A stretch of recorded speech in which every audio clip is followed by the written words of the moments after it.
Qui lit? C'est toi? Ou bien c'est toi? Ahmed? C'est toi qui lis.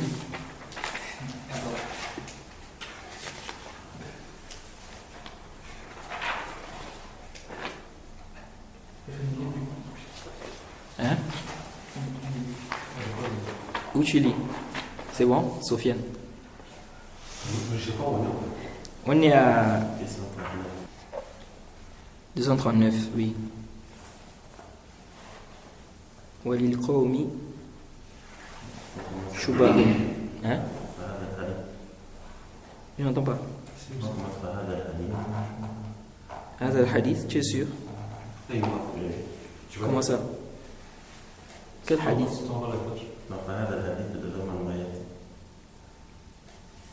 Chez moi, ça c'est où? Toi tu as quelle page? 239. Moi sur 239, je ne vois pas où tu dis Hadha al-hadith. Il a cité le hadith de Iyad, n'est-ce pas?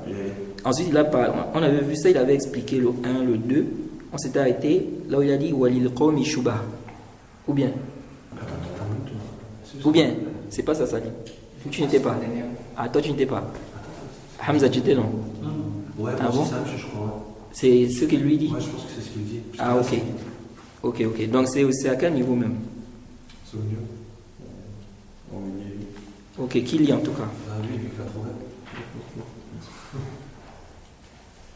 Alhamdulillah, Rabbil alamin, wassalatu wassalamu ala rasulillah, amma ba'd. يقول المؤلف رحمه الله: فهذا الحديث يتضمن ما يأتي. أولا، وجوب نصيحة الحاكم فيما يقصر فيه، سواء كان في نفسه أو في أمر رعية، سرا فلا يبدها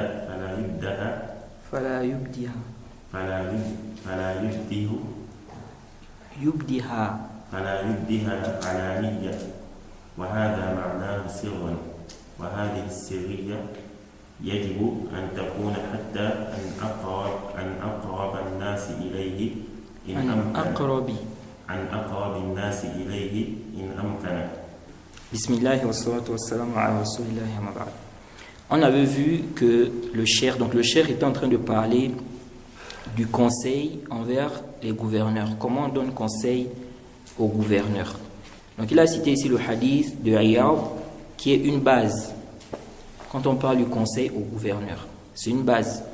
Le prophète a dit, celui parmi vous qui veut conseiller, n'est-ce pas, un gouverneur, qu'il ne le fasse pas en publiquement, mais qu'il le prenne par sa main, qu'il s'isole avec lui. S'il accepte, c'est le but voulu. Sinon, il aura fait ce qui lui incombe.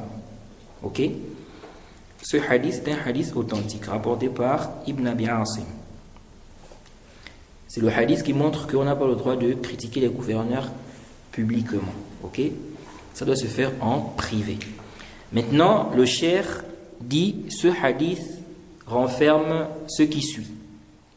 Il dit premièrement, l'obligation, ok, de conseiller le gouverneur dans ce dont quoi il a été négligent, que ce soit le concernant lui-même, ou bien ça concerne la population. Il dit l'obligation de le faire en privé, sirran. Il dit il ne doit pas le faire publiquement. Il dit c'est ce qui est visé ici par sirran, donc en privé. Ensuite il dit confidentialité, voilà, j'y arrive. Il dit cela peut se faire même par ceux qui sont quoi, plus proches de lui, si c'est possible. Ok? Now. ثانيا، براءة الذمة وخلوها من التبعة إذا أمكن نصح الحاكم سواء قبل أو إذا أمكن نصح الحاكم. لا، نصح الحاكم. نصح الحاكم سواء قبل أو لم يقبل. سواء قبل أو لم يقبل. Non, il dit ici, premièrement, donc la première chose qu'on tire du hadith, c'est quoi? L'obligation de donner conseil en privé. Ok? Le prophète interdit ici, il dit ne fais pas ça en public. Il dit deuxièmement, la personne ici, c'est, comment dirais-je, elle a dégagé sa responsabilité. Ok? Elle a libéré sa conscience. La personne a libéré sa conscience ici. Et de même que sur quoi? Elle est préservée de quoi? Elle est préservée des conséquences. Ok? Donc s'il y a la possibilité de donner conseil au gouverneur, le cheikh dit qu'il accepte ou non. Qu'il accepte ou non. Parce que dans le hadith on a dit quoi?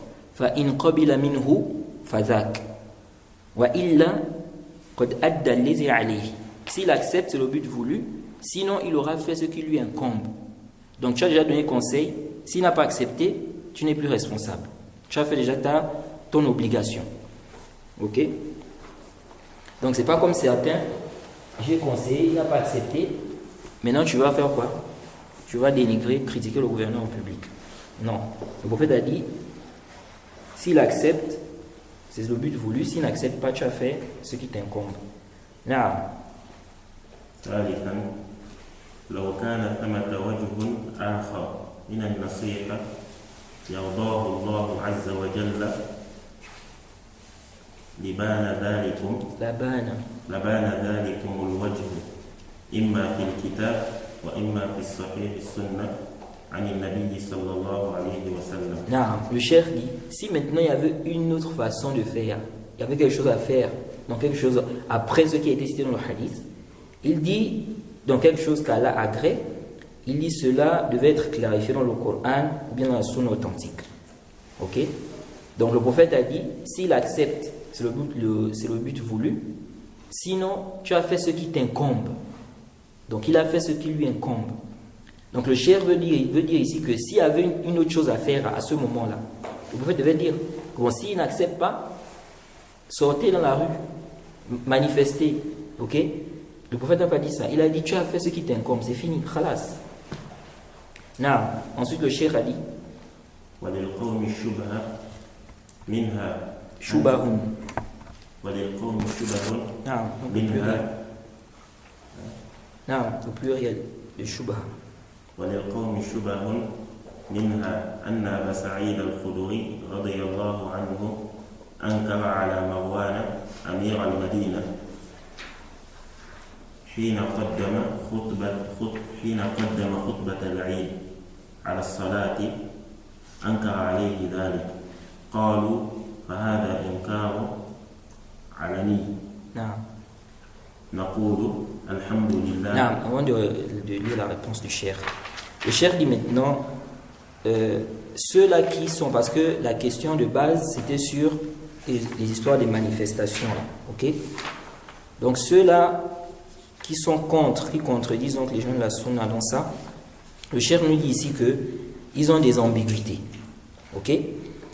Il dit parmi ces ambiguïtés, ils disent que Abu Sa'id al-Khudri, qui est le compagnon du prophète, il a blâmé, il a reprimandé Marwan, qui était le gouverneur de Médine, lorsqu'il a dévancé, n'est-ce pas, la khutba du Eid sur la prière.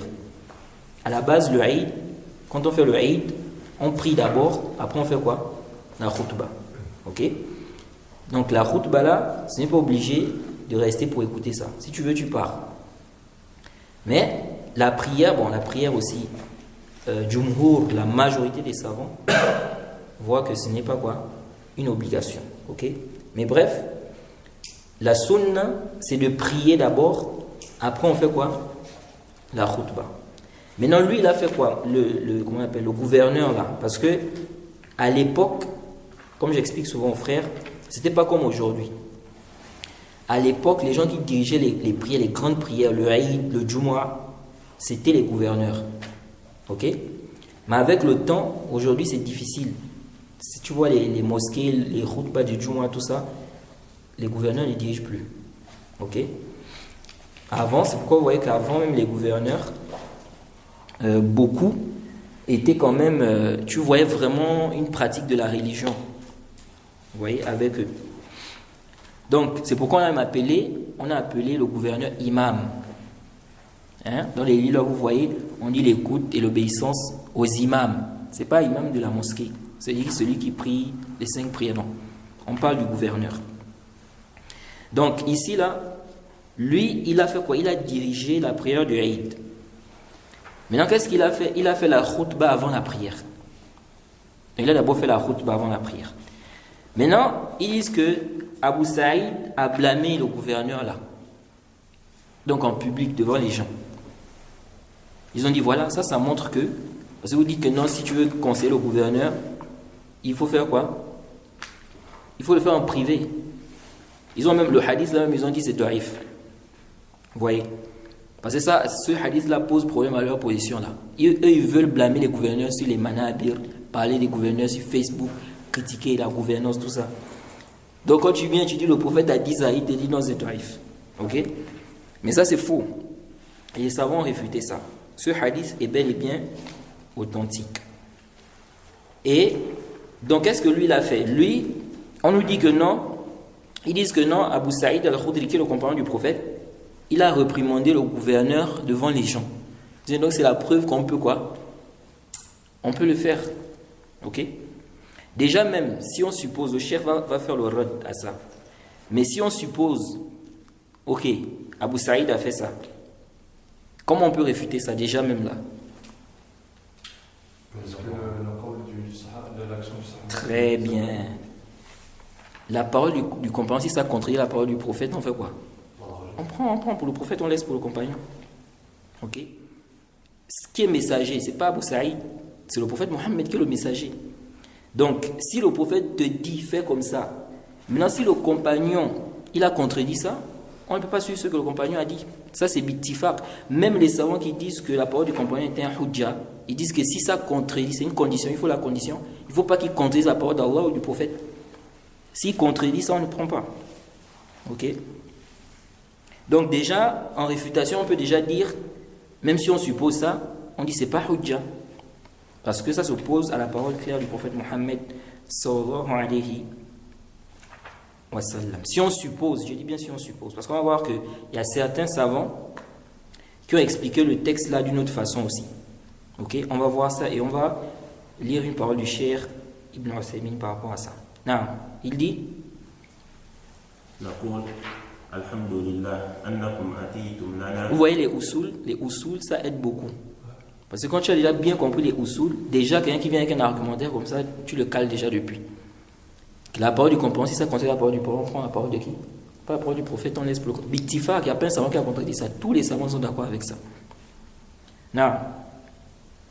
نقول الحمد لله أنكم أتيتم لنا بحديث نعرفه. C'est pourquoi vous allez voir que même les compagnons, ils ont appliqué ça.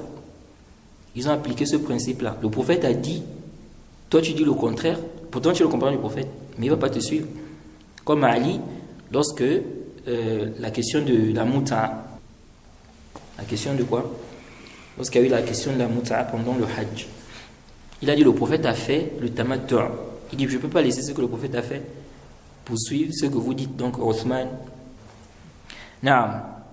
الحمد لله أنكم أتيتم لنا بحديث نعرفه ليس عندنا في القصة نزاع لأنها في صحيح مسلم ولكن في مضمون القصة أمور غفلتم عنها أو تغافلتم والثاني أحرى بكم عندنا لأننا تعودنا منكم تعودنا منكم إلقاء الشبه وتلك الأمور. أولا أن تعودنا منكم إلقاء الشبه. كيف؟ إلقاء الشبه وتلك الأمور. نعم. Le cheikh dit ici, alhamdulillah, il dit, vous êtes venu avec un hadith qu'on connaît. Ok? C'est un hadith qu'on connaît. Il dit, il n'y a pas de divergence sur l'histoire. Car le hadith est dans le Sahih Muslim.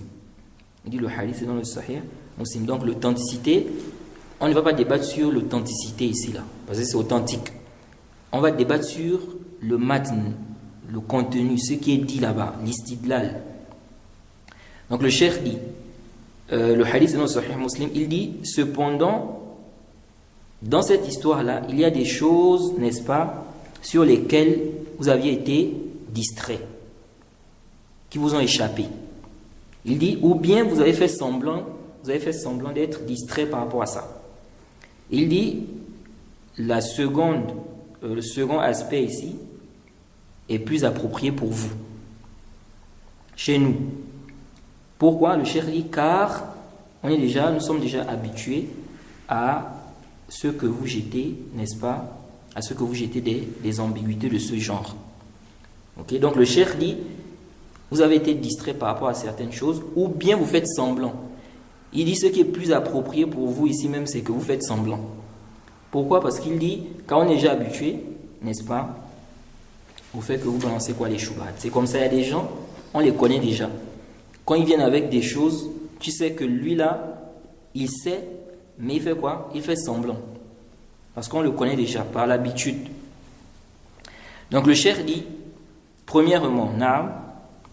أولا أن أبا سعيد رضي الله عنه قال مشيت مخاصرا مروان ومعنى المخاصرة أن كل واحد واضع يده في خصر الآخر ويحدثه فالناظرون يدركون أن هذين المتماشيين المتخاصرين يتحدثان في أمر لكن لا يعلمون ما هو.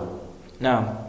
Le cheikh dit premièrement, donc ici là il y a des choses qui vous ont échappé ou vous faites semblant. Il a dit, il voit que ce qui est plus approprié ici c'est qu'ils font semblant. Il dit premièrement, il dit Abu Saïd a dit ici qu'il a marché à côté de Marwan.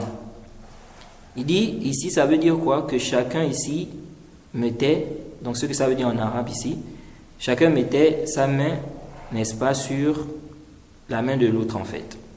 On va dire la taille. Mais ce qui est visé ici, c'est-à-dire, il marchait main à main, donc côte à côte. Il parlait.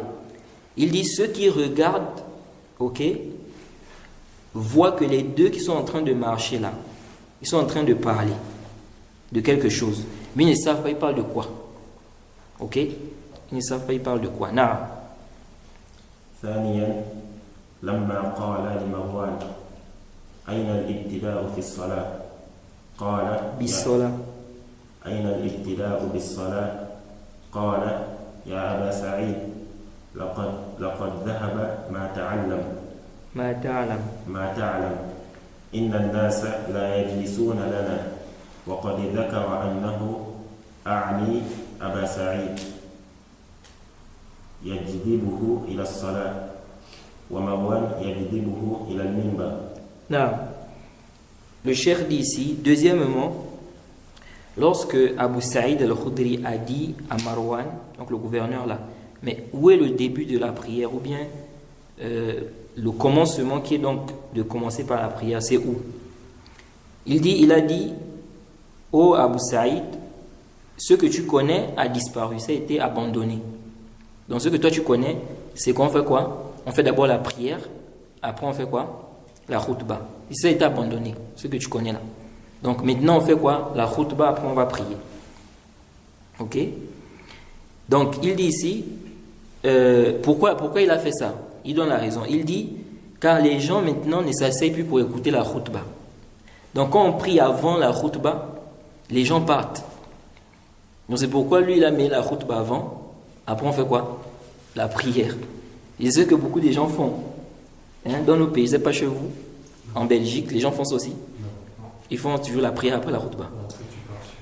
Chez nous au Gabon, il y a une époque, c'était vraiment répandu. Les imams faisaient d'abord la khutbah, après c'était la prière.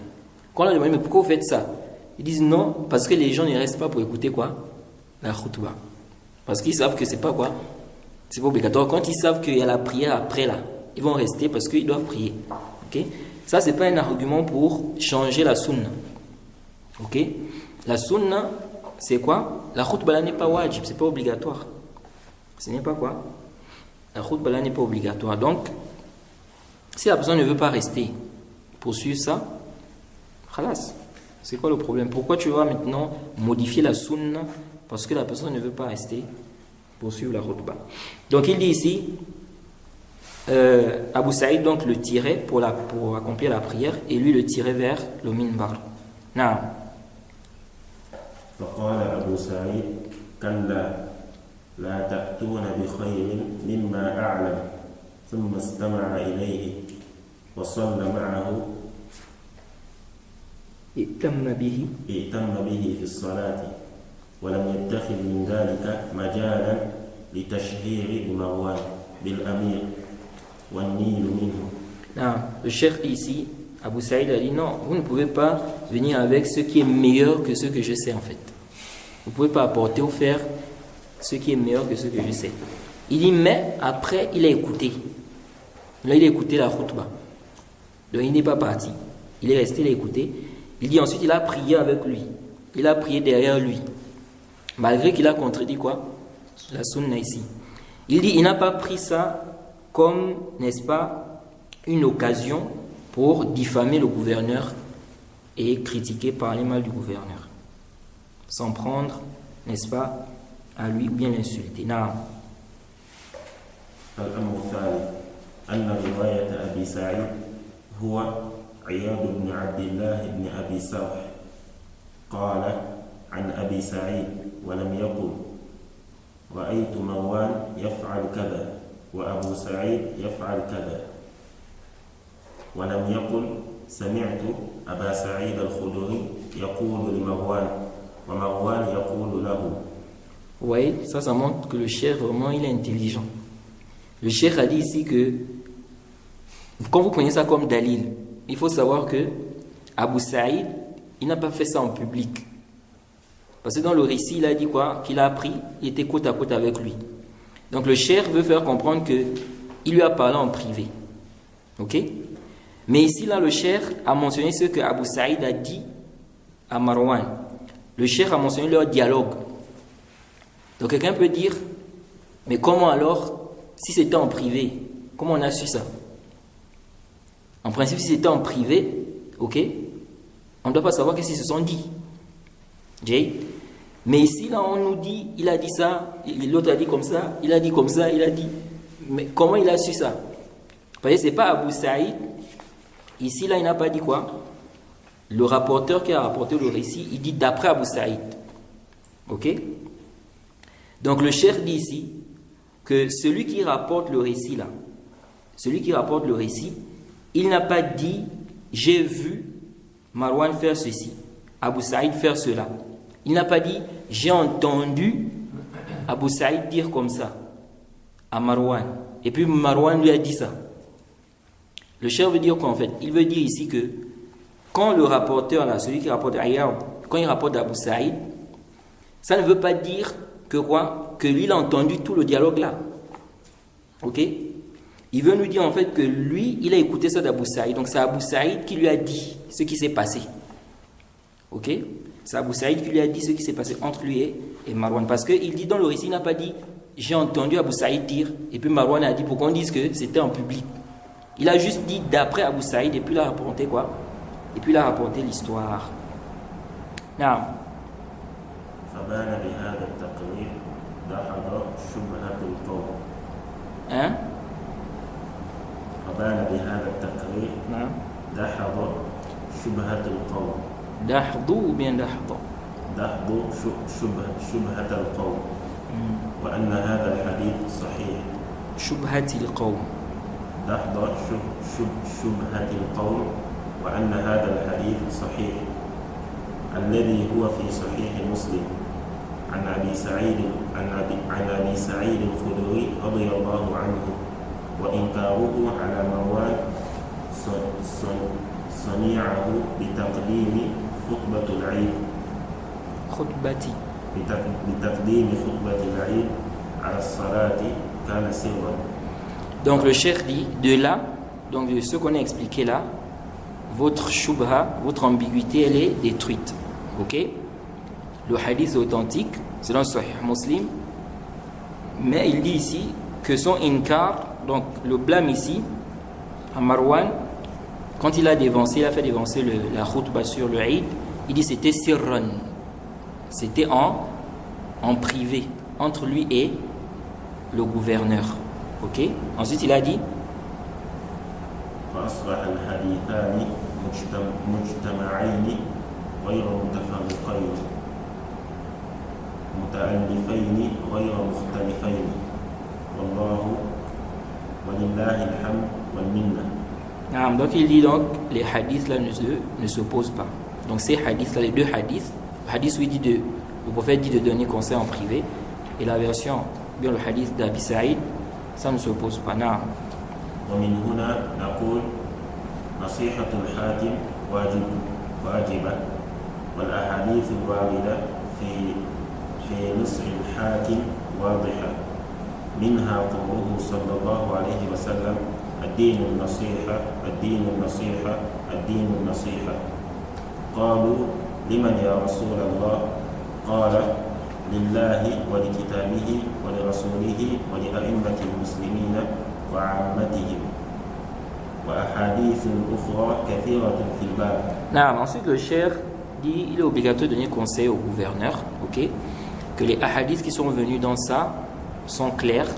Il a cité le hadith que vous connaissez tous, Adinu Nasiha, et il dit et d'autres hadiths qui vont dans le même sens, qui montrent l'obligation de quoi?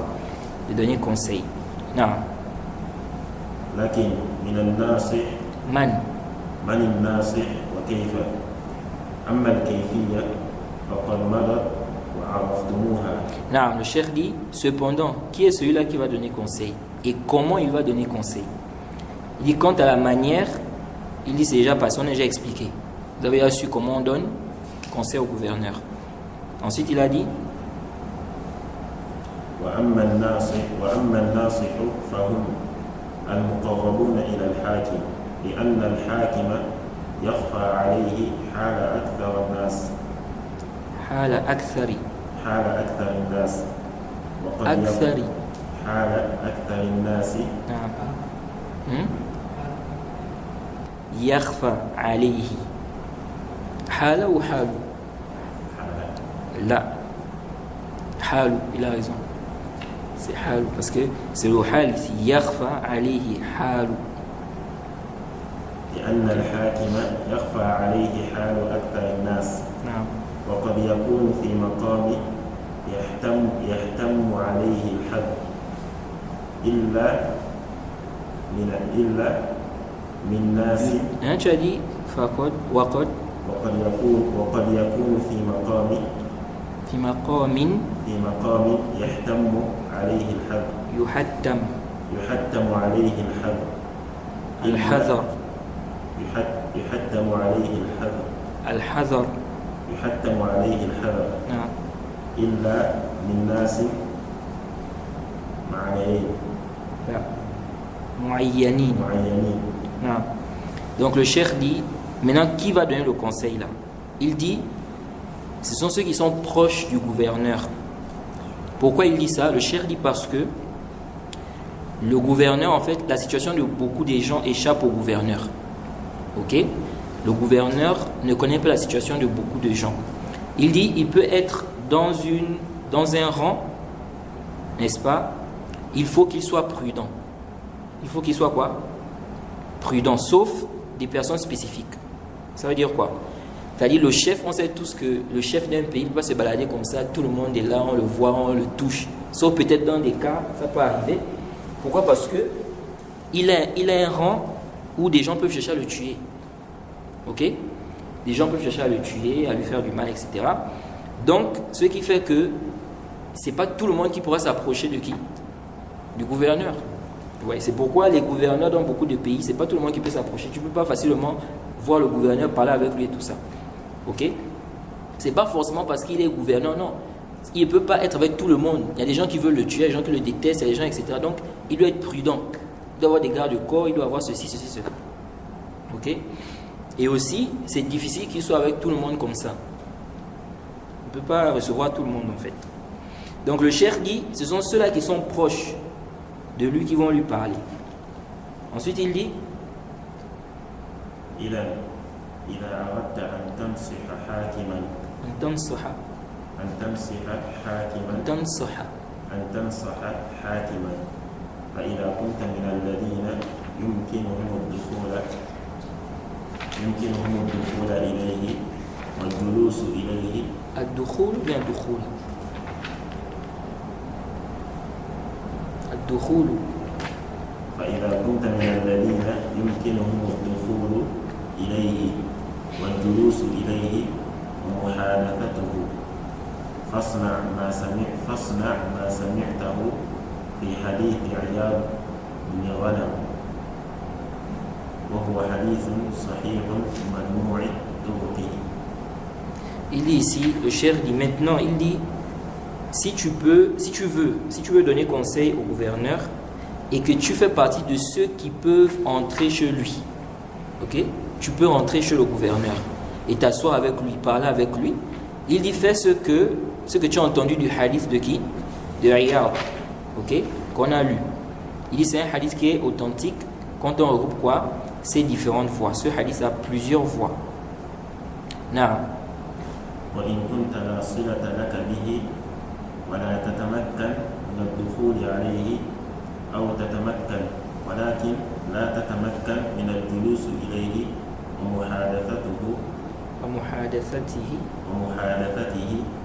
بل استطعت أن تكتبها وتسلمها بيده مع السلام عليه ثم تنصرف فذاك أمر جميل. Non, maintenant ici tu n'as aucun lien avec le gouverneur, ok? Tu n'as aucun lien avec lui, aucun rapport, ok? Tu ne peux pas rentrer chez lui aussi, ou bien tu peux, mais tu ne peux pas t'asseoir avec lui. Donc tu peux rentrer, mais tu ne pourras pas t'asseoir avec lui pour parler avec lui, discuter avec lui. Il dit mais tu peux écrire. Donc tu écris, ensuite tu lui remets ça à main propre. Monsieur le gouverneur, tu as mis ton conseil dedans et tu as écrit telle chose n'est pas bien, Allah interdit ça, le prophète, il faut craindre Allah, etc. Tu mets ça dans l'enveloppe, tu lui donnes, ok? Et tu passes le salat. Ensuite tu pars. Il dit si tu peux faire ça aussi, c'est une belle chose. Naam. وإن لم تستطع فاكتب إلى من هو قريب منه فسوف يوصلها إليه وسواء قبل الحاكم أو لم يقبل سواء وصلت إليه النصيحة أو لم تصل برئت ذمتك وإياك ثم إياك أن تغتر بصنيع هؤلاء القوم الذين يشهرون بالحاكم بالحكام على المنابر وفي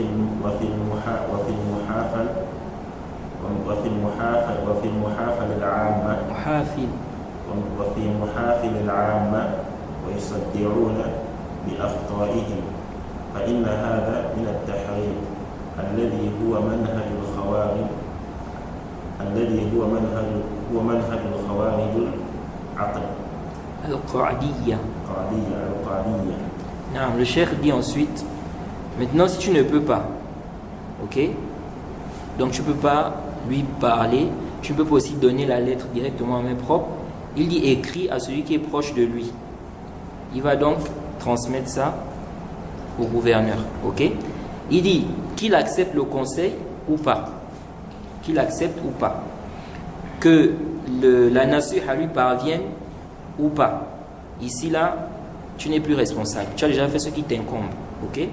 Ensuite le cheikh a dit attention, prends garde, ne sois pas trompé par la pratique de ceux-là qui, n'est-ce pas, diffament, dénigrent les gouverneurs sur les manabir ou bien dans des forums, n'est-ce pas, publics.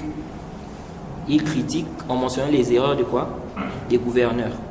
Il dit ça là, c'est quoi? Ce sont des incitations à la révolte qui est connu que c'est le manhaj des Khawarij al-Qa'adiyya. Ça c'est une catégorie des Khawarij. Ok? Ceux-là, c'était quoi? Leur fondement, c'est d'inciter les gens aux révoltes. Eux, c'est ça. Vous voyez? Eux, ils incitent seulement. Ils vont parler sur les manabir, sur Facebook, aujourd'hui là, hein, sur les réseaux sociaux. Donc, ils incitent les gens aux révoltes. Révoltez-vous, la liberté, kaza kaza. Ok? Ça, c'est les Khawarij al-Qa'adiyya. Et ceux-là, ils peuvent être plus dangereux que ceux qui sortent. Ils peuvent être plus dangereux que ceux qui sortent. Parce que ceux-là, ils incitent les gens aux révoltes. Ils mettent les shubhat. Maintenant, il y a une mas'ala ici. Je ne sais pas si on avait déjà parlé de ça. Ok, on a dit le asl, c'est quoi? C'est que si on veut... est-ce que tu n'aurais pas arrêté ça? Tu peux arrêter, s'il te plaît. Le asl, si on veut donner conseil au gouverneur, n'est-ce pas? On doit le faire en privé. On ne doit pas blâmer les gouverneurs en public. Et ça, c'est raisonnable. Ok, parce que ça va inciter aux révoltes. Et ces révoltes-là vont causer quoi? Du tort. Ça va causer des dégâts dans le pays. Maintenant, est-ce que ça veut dire qu'on ne doit pas réprimander les maux qui sont dans le pays? Ok? Dans le pays, il peut y avoir des maux. Peut-être on vend de l'alcool. Comment on appelle ça? Il y a des choses, vraiment des munkarot dans le pays que le gouverneur a laissé. Il laisse les gens faire ça. Ou bien même, il peut être la cause. Ok? C'est lui qui était la cause qu'il y ait ça, ce munkar-là. Ok, on a dit, on doit donner en privé, on donne conseil en privé. On ne le fait pas en public. Bon, maintenant, le munkar-là, est-ce qu'on a le droit de parler de ça? Sans parler du gouverneur, sans indexer le gouverneur. On pose la question, c'est comment ils ont réglé ça? Comme c'est en période de chaleur là. Donc, le Cheikh Ibn Uthaymin, dans l'Iqra'at Bab al-Maftouh, la cassette, ou le numéro 62, deuxième cassette, on peut s'y trouver ça au tome 3 de l'Iqra'at Bab al-Maftouh, parce qu'ils ont mis ça maintenant en livre aussi. Au tome 3, page 353 à 359. Même si, bon, là-bas, ils améliorent un peu les expressions, parce que quand le cheikh parle, quand tu parles, ce n'est pas forcément quand tu écris. Ok? Le langage, lorsque tu écris, peut être différent que lorsque tu parles. Donc, c'est pourquoi parfois vous allez voir des audios du Cheikh Ibn Uthaymin, ils vont retranscrire, mais quand ils vont retranscrire, ils vont améliorer un peu l'expression et tout ça, mais ils ne vont pas changer ce que le cheikh, le sens de manière générale. Donc ici, c'est un problème. Hein? Donc le cheikh, on pose la question au cheikh. On dit, qui donc va réprimander les munkarot là, qui sont répandus dans le pays? Ce sont les savants ou bien les prédicateurs? Le cheikh dit, mas'alatu taqrir huwa an yatakallam an al-inkari ala al-wulat. Il dit, la question ici concerne le fait de parler, n'est-ce pas, de blâmer les gouverneurs. Blâmer les gouverneurs. Il dit, ma huwa ala al-munkarat ash-sha'i'a. Il dit, ça ne concerne pas le fait de blâmer les quoi? Ce qui est répréhensible, n'est-ce pas, qui est répandu. Il dit, yani, masalan, عندنا الآن فيه منكرات شائعة مثل الربا والميسر. Il dit, par exemple, ici, donc là le cheikh est en train de parler, c'est-à-dire en Arabie Saoudite. Il dit, par exemple, ici, il dit en ce moment, il y a des munkarat, il y a des choses répréhensibles, ok, du blâmable qui est répandu. Il dit comme le riba, des jeux de hasard, ok, ou ce qui est aléatoire. Il dit at-ta'minatul an, les assurances en ce moment. Il dit al-mawjuda indana aktharuha min al-maysir. Il dit les assurances qui sont en ce moment en Arabie Saoudite. Il dit la majorité, c'est quoi? Ce sont les assurances où il y a quoi? Il y a l'aléatoire dedans, ok. Ce sont des assurances où il y a l'aléatoire dedans, les jeux de hasard. Il dit ici وَالْغَرِيبُ أَنَّ النَّاسَ أَخَذُوهَا بِالْقَبُولِ. Il dit ce qui est étrange, c'est que les gens ont pris ça, ils ont accepté. Il dit وَلَا تَكَادُ تَجِدُ أَحَدًا يُنْكِرُهَا. Tu ne trouves presque personne qui blâme ça. Donc c'est devenu comme si c'est quelque chose de... C'est adi quoi. Ok? فأقول أما إنكار المنكرات الشائعة فأنكرها ولكن كلامنا على الإنكار على الحاكم. Donc le cheikh dit réprimander ce qui est blâmable, ce qui est mauvais là. Il dit il faut le faire. Il dit une autre parole ici, ce n'est pas sur ça. C'est sur le fait de blâmer le gouverneur, indexer le gouverneur. Ok? Il dit مثل أن يقوم إنسان في المسجد ويقول مثلا الدولة ظلمت الدولة فعلت فيتكلم في الحكام. Le cheikh dit, par exemple, quelqu'un se lève à la mosquée, il dit le gouvernement a fait de l'injustice, le gouvernement fait ceci, le pays fait cela, ok? Et il parle sur les gouverneurs. Donc c'est le jahl. Quand certaines personnes viennent pour dire que quand vous dites, vous êtes en train d'interdire, non, il ne faut pas réprimander les gouverneurs en public et tout ça là. Donc les munkarat là on ne doit pas parler, alors que on a l'obligation d'ordonner le bien et d'interdire quoi? Et d'interdire le mal. On dit vous n'avez rien compris.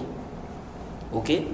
On a le droit de blâmer ce qui est munkar. On dit aux gens que le khamr c'est haram. Si on suppose qu'en Arabie Saoudite, qu'Allah préserve ce pays, mais si on suppose qu'ils ont permis aux gens de vendre de l'alcool ici, est-ce qu'on n'a pas le droit de dire que l'alcool est haram? Si on dit ça, on dit que non, tu es en train de faire le inkar alani. Non, tu as le droit de dire que le khamr est haram. Oh les gens, de laisser le khamr, de laisser l'alcool, c'est interdit. Il ne faut pas faire ça. On ne dit pas ici quoi? Que tu es en train de réprimander les gouverneurs en public. Ça là c'est adjouz. Le cheikh dit ثم هناك فرق بين أن يكون الأمير أو الحاكم الذي تريد أن تتكلم عليه بين يديك وبين أن يكون غائبا. Il dit ensuite, il y a une différence entre le fait que le gouverneur, celui que tu veux critiquer là, il y a une différence entre le fait qu'il soit devant toi et le fait qu'il soit quoi? Ghaib. Donc il n'est pas là, il est absent. Donc il est devant toi. Ici là, est-ce qu'il y a une différence entre le fait de blâmer ce gouverneur là, ou bien on va dire qu'il n'y a pas de différence entre le fait de le blâmer s'il est devant toi et s'il est absent? Le cheikh dit qu'il y a une différence. Il dit لأن جميع الإنكارات الواردة. Il dit car tous les blâmes qui ont été rapportés, n'est-ce pas, des salaf, anis salaf, il dit كانت حاصلة بين يدي الأمير بين يدي الأمير. Il dit car tous les blâmes qui ont été rapportés des salaf, c'était devant le gouverneur. Ok? Cet audio là, ou bien cette parole du Cheikh Ibn Uthaymin, il y a des gens qui ont pris une partie de cette, il faut faire attention, il y a des gens qui ont propagé une partie de cette parole du Cheikh, ils ont propagé le début de la parole du Cheikh, ils ont laissé ce qu'on est en train de lire là. Parce qu'au début, le Cheikh était en train d'expliquer qu'on doit faire le inkar si y a la maslaha et rajiha. Ok? Si ici là l'intérêt prépondérant c'est de réprimander le mal, il faut le faire. Maintenant à la fin le cheikh a expliqué ça. Donc eux ils ont pris ça, certaines personnes ont propagé, le cheikh Ibn Uthaymin dit qu'on peut blâmer le gouverneur même s'il n'est pas devant toi. Ok? Parce qu'il a dit si la maslaha est rajiha. Ça veut dire que si la maslaha est rajiha, tu peux le faire. Alors que juste à la suite, le cheikh explique ça ici là. Ok? Donc ils ont coupé l'audio là. Ici le cheikh dit quoi? Il dit il y a une différence entre réprimander le gouverneur quand il est devant toi et quand il est quoi? Absent. Maintenant il dit parce que tous les inkarot qui sont rapportés des salaf là, il dit tout ça là c'était devant le gouverneur. C'était pas que le gouverneur n'est pas là et toi tu parles sur lui. Non. Il dit c'était devant le gouverneur. C'est pourquoi le hadith d'Abu Saïd là, certains gens de science ont expliqué ça en disant que c'était devant Marwan. Ce n'était pas derrière lui, en son absence. Or, les gens aujourd'hui qui réprimandent les gouverneurs, là, c'est en l'absence des... le gouverneur n'est pas devant eux. Ils sont là sur les Facebook, ils sont dans les machins, les lives et tout, ils parlent, ils critiquent. Ok? Donc, le cheikh dit, tout ce qui est rapporté de certains salafs, là, c'est pourquoi il y a certains savants qui ont dit que tout ce que... Parce qu'il y a des gens qui amènent des chouattes comme ça. Ils vont dire, oui, mais tel salaf, il avait blâmé un gouverneur comme ça. Ils ont dit, ça, c'était devant quoi? Devant le gouverneur. Ok? Donc, le cheikh dit ici, il dit, pourquoi? Le cheikh dit هناك فرق أو هنا فرق بين أن يكون حاضرا أو غائبا. Il dit الفرق أنه إذا كان حاضرا, il dit la différence, c'est que s'il est présent, أمكنه أن يدافع عن نفسه. Il dit il peut se défendre. Ok? Tu critiques là, il peut lui-même parce qu'il est devant toi. Il dit ويبين وجهة نظره. Il dit, il peut clarifier ici pourquoi il a fait ça, pourquoi il a autorisé ça dans le pays, pourquoi il a décidé ça. Il peut donner ici son avis. Et le cheikh dit, وَقَدْ يَكُونُ مُصِيبًا وَنَحْنُ الْمُخْطِئُونَ. Le cheikh dit, il se peut que c'est lui qui a raison et nous on est en erreur. C'est-à-dire quand lui va maintenant vous expliquer, ok, vous êtes en train de critiquer, il a fait ça dans le pays, il a kaza. Bon, maintenant il vous explique qu'est-ce qui a fait qu'il fasse ça, la raison pour laquelle il a fait ça. Il détaille maintenant. Le cheikh dit, il se peut maintenant, quand il va détailler, maintenant on va voir que non, c'est lui donc qui avait raison. Ok? C'est lui qui avait quoi? Qui avait raison. Et c'est nous qui sommes en erreur. C'est pourquoi, souvent, les décisions des gouverneurs, la personne ne doit pas rentrer dans ça comme ça, donner des avis comme ça. Parce que parfois, tu ne sais pas, il y a des choses qui se passent. Il y a des choses parfois qui se passent, toi tu ne sais pas cela. Jay. Maintenant, cette mas'ala, donc ici on a vu qu'il y a une différence entre blâmer, n'est-ce pas, le munkar de manière générale. Ok? Les gens délaisser l'alcool, délaisser ceci, c'est haram, c'est interdit, le riba n'est pas permis, les assurances sont haram, kaza. Tu n'as pas indexé le gouverneur. Ok? Il y a une différence entre ça et le fait de venir dire le gouverneur a autorisé les assurances. Je donne conseil au gouverneur. Je dis au gouverneur qu'il craigne Allah, tel, qu'il craigne Allah. Tu montes sur le mimba et là tu penses que tu es vaillant. On dit, ah oui, il est courageux, il est machin. Non, ça c'est le bolal. Ici là, la sunna, c'est d'aller faire quoi? C'est de donner conseil au gouverneur en privé et non pas en public. Maintenant la mas'ala là, est-ce que on va dire que si le gouverneur est devant, n'est-ce pas, on peut le blâmer? Parce que le zahir du hadith là, le hadith de Iyad, le zahir de ça, c'est qu'on ne doit pas le faire. Parce que le hadith dit quoi? Il dit celui qui veut donner conseil au gouverneur, il ne doit pas le faire où? Il ne doit pas le faire en public. Il dit walakin ya'khudh biyadihi. Il doit le prendre par sa main. Fayakhlu bihi. Il s'isole avec lui. Jay. Alors que quand on dit tu viens Yajou, s'il est devant toi, ok, s'il est devant toi, donc même s'il y a les gens, ils disent ici comme il est présent, Yajou, comme le cheikh Ibn Usaymin a dit. Le zahir de cette parole là, on voit que quoi, ou bien cette parole là s'oppose au zahir du hadith, parce que quand on regarde le hadith là en apparence, ça veut dire que même si il est présent, tu dois t'isoler avec lui pour parler. Tu ne dois pas le faire devant les gens comme ça, tu prends le micro par exemple, et puis tu commences à bombarder, tu commences à parler. Ok? Le zahir du hadith, on dit ici, فَلْيَأْخُذْ بِيَدِهِ. Tu le prends avec sa main et tu t'isoles avec lui. Donc tu vas lui parler sur le côté. Vous voyez? Alors cette question-là, ça nécessite un bahth. Je suis encore en train de faire des recherches. Parce que moi, à la base, je suis sur la position du cheikh Ibn Usaymin là.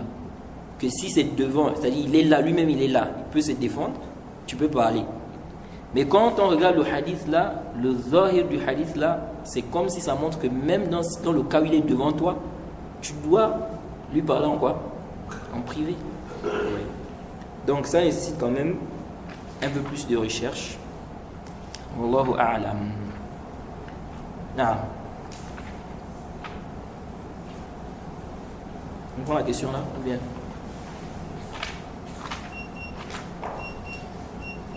La question... Ah, c'est bon, on va s'arrêter là.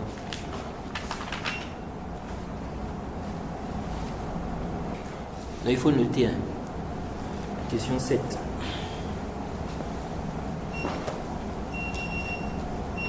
Il y a une question par rapport à ce qui a été dit. Moi, c'est par rapport à la conclusion. Pas la conclusion, mais au point où je suis arrivé à la fin.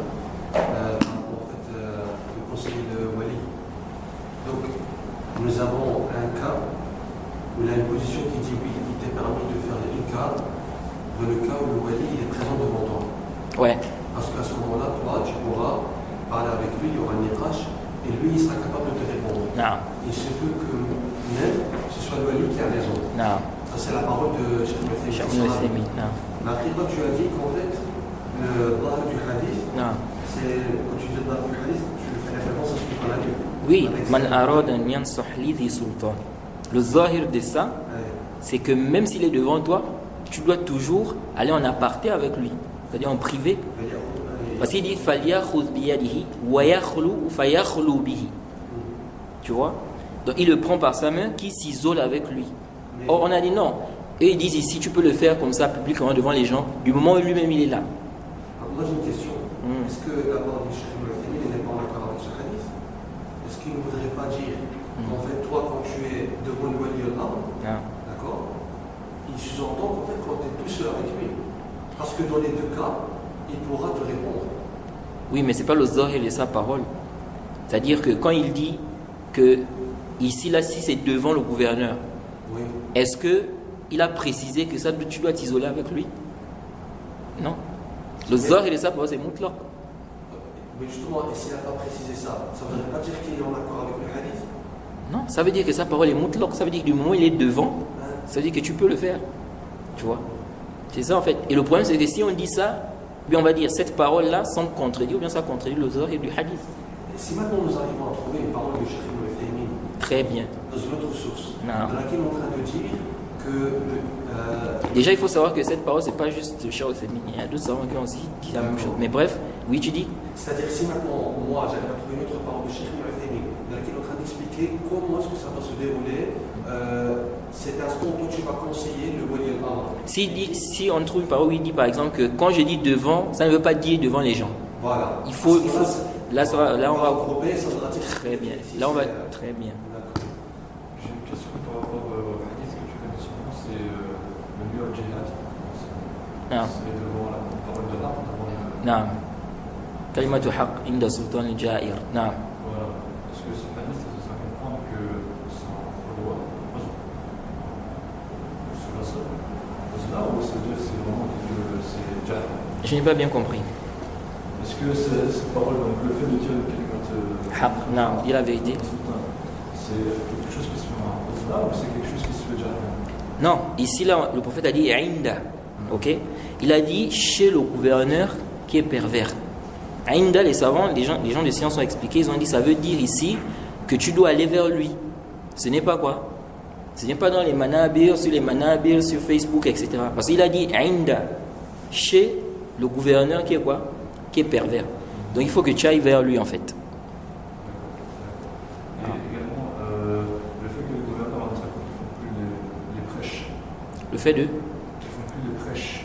les gens qui ne font plus de prêches. Les gouverneurs ne font plus les prêches. Ah, les gouverneurs ne font plus les prêches. Quelque chose, parce que je pense que j'ai entendu Cheikh Al-Uthaymin qui disait que c'est vraiment les bénéfices qu'elle va apporter le califat abbasside. Si je me trompe pas. Cheikh Islam qui a dit ça? Ah ouais. Je ne sais pas. Mais c'est que c'est un bien dans quel sens? Je ne sais pas si c'est une parole qui va passer comme ça, je ne suis pas sûr de ce que je te dis. Non, mais dans tous les cas, ok, dans tous les cas, si le gouverneur il est pieux, il a appris la religion, c'est une bonne chose qu'il dirige les gens, qui prêche, etc. Mais si le gouverneur c'est un jahil, par exemple, ou bien c'est quelqu'un qui a beaucoup de shubhat, des trucs comme ça, c'est clair que s'il ne parle pas, c'est bon, c'est une bonne chose. Vous voyez?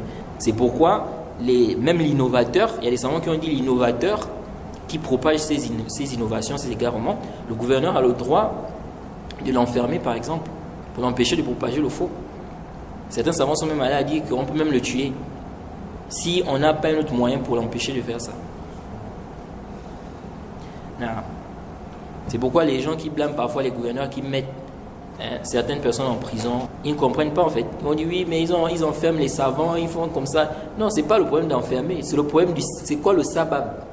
C'est ce qu'on on doit regarder. Le sabab, c'est à partir du sabab qu'on va voir si quand on l'a enfermé là, on l'a enfermé avec injustice ou pas. Mais le simple fait qu'il soit enfermé, tu ne peux pas penser à combien d'Ali. Il se peut que c'est lui qui a fait le zulm. Vous voyez? Donc imaginons, moi je prends le cas par exemple de notre mas'ala ici. Ici, dans la mas'ala, c'est connu, la croyance des gens de la sunna, on ne critique pas les gouverneurs en public. Si tu vois qu'il déconne, mais il fait des choses qui ne sont pas correctes, va le voir, tu lui parles. Si tu ne peux pas, voir ceux qui sont proches. Mais tu peux blâmer le munkar de manière générale, ok, sans indexer le gouverneur. Ok, maintenant si dans le pays le gouverneur décide, il dit, moi j'ai décidé, ceux qui vont critiquer, ceux qui vont me critiquer ou bien critiquer le gouvernement, ils seront enfermés. Jay, ça c'est un mal. Selon la législation, c'est pas un mal. Il est en conformité avec les textes. Parce que ça, là, toi, quand tu fais ça, tu es en train d'inciter la population à se soulever contre lui. Ce que l'islam interdit. Et le prophète a dit de donner le conseil en privé.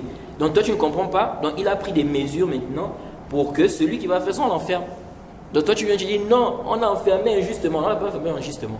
Qui lui a dit de faire ça? Est-ce que Charles a le droit de faire ça? Il monte sur le mimbar, il parle, il montre que voilà, il est vaillant. Et le gouverneur, il fait ça, qu'il craigne Allah. Je dis comme ça. Hein? Maintenant, le gouverneur t'a enfermé. Maintenant, les ignorants, ceux qui ne connaissent pas, ils vont dire oui, ils enferment les savants injustement. Non, c'est pas injuste. C'est bien fait. Oui. Mais si quelqu'un, il a été enfermé, quelqu'un a été enfermé injustement, oui, on va dire oui, bon, c'est injuste, il a été enfermé injustement. On ne dit pas qu'un gouverneur ne peut pas enfermer des gens injustement, si. Mais il ne faut pas aussi penser que le gouverneur, toute personne qui a le gouverneur enfermé, c'est injustement. Il y a des gens, on peut les enfermer, on a raison de les enfermer. Non. Quel est le point de vue de l'islam concernant la dictature? D'ailleurs, même l'imam Ahmed, même c'est son mazhab, peut-être même c'est ce qu'ils appliquent ici, c'est comme l'innovateur. On peut enfermer aussi un innovateur. Un innovateur, il propage des égards au monde, ça cause des dégâts dans le pays, il embrouille les gens, les shababs. Le gouverneur a décidé de l'enfermer à cause de ces afkars qui ne sont pas bonnes. Qui ne sont pas bons. Quelqu'un ne doit pas venir se fâcher. L'imam Ahmed a demandé un innovateur qui propage des bidas, est-ce qu'on peut l'enfermer? Il dit oui, pour l'empêcher de propager ça. Non, tu disais La dictature. La dictature. Le fait que ce soit le roi qui gère comme il veut le pays. Au fond, c'est quelque chose à un moment, en fait. Bon, le mot dictature, je ne sais pas si on doit vraiment parler de dictature, mais les gens doivent comprendre que dans l'islam, il y a des obligations. Les gens ont des obligations. La population a des obligations. Le gouverneur a des obligations vis-à-vis de la population. Bon, maintenant, si un gouverneur, lui, il décide, par exemple, d'imposer aux gens, mais des choses qui sont en réalité obligatoires, est-ce qu'on va dire non dictature? Par exemple, je prends un exemple. La prière est obligatoire. Il est obligatoire de prier. Ok? Maintenant, un gouverneur lui dit, celui qui ne prie pas, moi je vais appliquer dans mon pays, celui qui ne prie pas, on lui demande de prier, s'il ne prie pas, on le tue. Ok? Maintenant, quelqu'un vient et dit, c'est la dictature dans ce pays-là. S'il ne veut pas prier, laissez-le. Non, ici, là, c'est en conformité avec le char, c'est en conformité avec la législation. Donc, quand les gens parlent de dictature, la dictature, c'est-à-dire dictature dans quoi? Parce qu'il y a des choses qui sont obligatoires, il y a des choses que tu dois obligatoirement faire. C'est comme disait le cheikh Ibn Baz, il dit on peut contraindre quelqu'un bihaq, c'est-à-dire avec droit, comme on peut le faire sans droit. Tu dois de l'argent aux gens, tu ne veux pas rembourser. Maintenant, on te contraint à rembourser ça. On va dire que c'est mauvais, c'est pas mauvais. Donc, le gouverneur peut imposer des choses, ok? Si déjà ce sont des choses qu'on doit obligatoirement faire, il n'y a aucun problème à ça. De même, même si ce n'est pas des choses à la base qui sont obligatoires, mais si c'est permis et qu'il y a un intérêt dans ça, il peut le faire. Maintenant, la question de, comment on appelle, des rois, le fait qu'il y ait une succession, donc c'est basé sur la royauté. Ça, en réalité, au début de l'islam, il n'y avait pas ça. C'est venu un peu après. Mais est-ce que Shara'an s'interdit? C'est ça la question qu'on doit plutôt se poser. est-ce que Shara'an, c'est parce qu'à la base, un gouverneur, quelqu'un qui a pris le pouvoir, Shara'an, il peut rester là jusqu'à la mort. Shara'an, il peut rester jusqu'à la mort, contrairement à ce que certains ont aujourd'hui comme conception. Ils disent non, il a déjà duré au pouvoir, surtout en Afrique là. Il a duré au pouvoir, 40 ans au pouvoir, tout ça là. Shara'an, il n'est pas obligé de quitter. Quelqu'un peut rester au pouvoir, il n'y a pas un temps fixe. Comme on dit aujourd'hui, non, c'est 4 ans, c'est 5 ans. Et ça même, il y a une sagesse, parce que quand on met un temps fixe là, ça fait que les gens, en fait, ils font quoi? Ils se battent pour le pouvoir. Ils se battent pour le pouvoir parce qu'ils savent que c'est 4 ans. Après 4 ans, c'est une autre personne. Après 4 ans, les gens sont en train de s'entretuer pour prendre le pouvoir. C'est pourquoi vous allez voir que les pays où c'est la royauté, c'est plus stable. C'est plus stable. Vous allez voir l'Arabie Saoudite, le Maroc. Parce que les gens savent déjà d'emblée, c'est pas la peine en fait. C'est pas la peine de dire non, tu n'espères même plus en fait. J'ai plus d'espoir. Je dis que non, j'espère peut-être prendre le pouvoir, je vais faire ma campagne, tout ça. C'est fini. Parce que c'est la royauté. Après là, c'est le fils, après c'est le machin. Donc, il n'y a plus en fait ça, vous voyez. Mais dans les pays où ils mettent ça, vous voyez que ça incite les gens à quoi? À se concurrencer dans ça. Quelqu'un cherche à avoir le pouvoir, quelqu'un cherche à accéder au pouvoir. Aujourd'hui, les gens sont dans le système de la démocratie. On dit démocratie, démocratie. Bon, qu'est-ce que la démocratie a apporté vraiment de positif? Aujourd'hui, on voit les pays qui disent démocrates, on voit beaucoup de conflits. Quand c'est les élections, on tue les gens, c'est des gens qui se battent pour le pouvoir. Mais regardez les pays où c'est la royauté, comment ils sont stables, ils sont tranquilles. Ils peuvent avoir, c'est vrai, qu'ils peuvent avoir des problèmes internes et tout ça, mais tu ne trouves pas ces histoires, non, les révoltes, machin, tout ça. L'autre veut prendre le pouvoir, non, on a tué un tel, non. On a attaqué le machin, non. Pourquoi? Parce que les gens savent déjà que ce n'est pas la peine de se fatiguer pour chercher ça. Oui. Donc peut-être que les gens devraient même prendre ce système, hein, la royauté. Peut-être que ça va être mieux. Ahmed, quand on dit Inkar al-Alani, ça veut dire le fait de réprimander publiquement tout court, ou publiquement, en plus de ça, sans la présence du wali. Inkar al-Alani, ça veut dire réprimander publiquement. Ok? Ici, quand on parle de Inkar al-Alani, on vise ici réprimander publiquement le gouverneur. Parce que On ne parle pas ici du fait de faire le. Tu es en train de blâmer, par exemple, de manière générale, le fait qu'on consomme de l'alcool dans le pays. non, j'ai précisément qu'on lie ce mal-là au gouverneur. En fait. Oui, c'est ça, Voilà. c'est le fait de lier. Mais si maintenant En citant son nom, ou bien même si c'est pas pour citer le nom, mais si tu fais quelque chose qui. On voit que tu es en train de l'indexer directement. Oui, c'est ça. Oui. Maintenant, l'Inkar al-Alani est interdit. Oui. Et moi, ce que je comprends de ça, c'est le mafou, c'est le fait de réprimander le gouverneur publiquement. Est-ce que Cheikh Ibn Uthaymin, quand il donne sa parole, lorsque toi tu es devant le Wali al-Amr, peut-être qu'on est dans une salle avec des ministres, avec d'autres personnes, ce ne serait pas l'Inkar al-Alani, car tu réprimandes publiquement. Tu ne savais pas quoi? L'Inkar al-Alani, car tu es en train de réprimander publiquement. Comment ça? Je n'ai pas compris. Par exemple, maintenant, on a dit que l'Inkar al-Alani, c'est le fait de réprimander publiquement le gouverneur. Toi, Voilà. c'est ce qui est visé ici. Je prends un mal, je vais lui dire, je vais l'indexer à ce gouverneur-là. Toi. Maintenant, moi, je suis invité dans une assise avec le gouverneur. Et il y a plein de personnes. Ça va? De ce que moi je comprends de la parole de Cheikh Ibn Uthaymin, c'est qu'il ne met pas la khulwa comme étant une condition. D'accord? Ce qui veut dire que si moi je vois une personne en train de réprimander le Wali al-Amr, ici il n'est pas en train de faire le Inkar al-Alani. Oui, mais le problème n'est pas sur le nom. Le problème, c'est est-ce que il y a juste de faire ça? Est-ce que quand le prophète dit Falia khuz biyadihi, Faya khulubihi, qui prenne sa main, qui s'isole avec lui, est-ce que ça ne s'oppose pas au fait de parler au gouverneur comme ça devant les gens? C'est ça. C'est ça la vraie question. C'est pas tant est-ce que je vais appeler ça Inkar al-Alani ou pas Inkar al-Alani.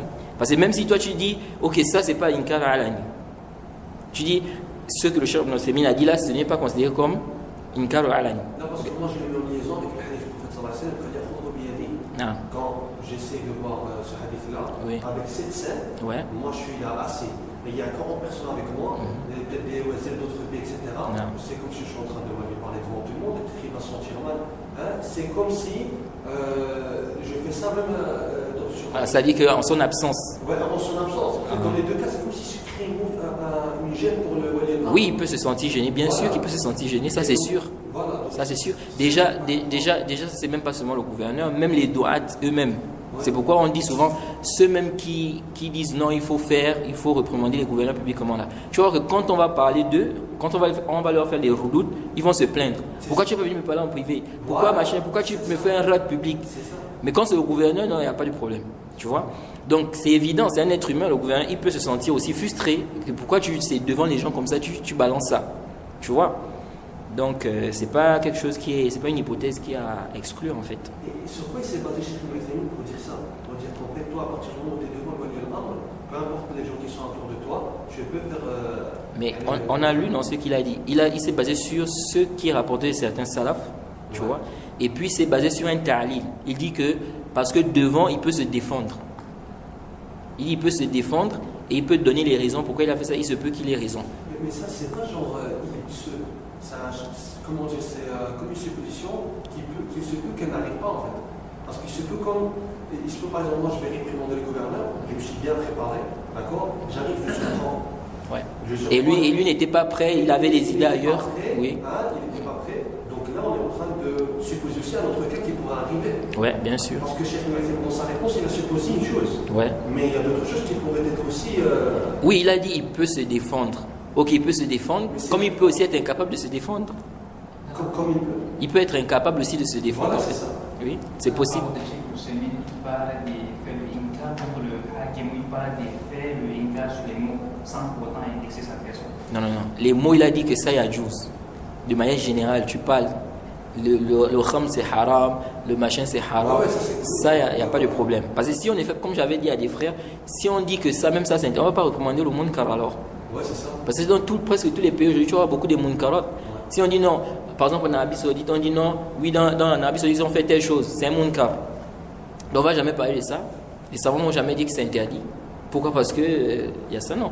Ce qui est interdit, c'est d'indexer le gouverneur. Quand tu veux parler de ces choses-là. Mais si tu interdis de manière générale, il n'y a pas de problème. Le zina, c'est haram. Par exemple, on a ouvert par exemple un endroit où les gens font le zina. Si on suppose ça. Et la personne parle du zina de manière générale. Elle a interdit le zina. Elle a dit comme ça. Le prophète a dit comme ça, comme ça. Ici, il n'y a pas de problème.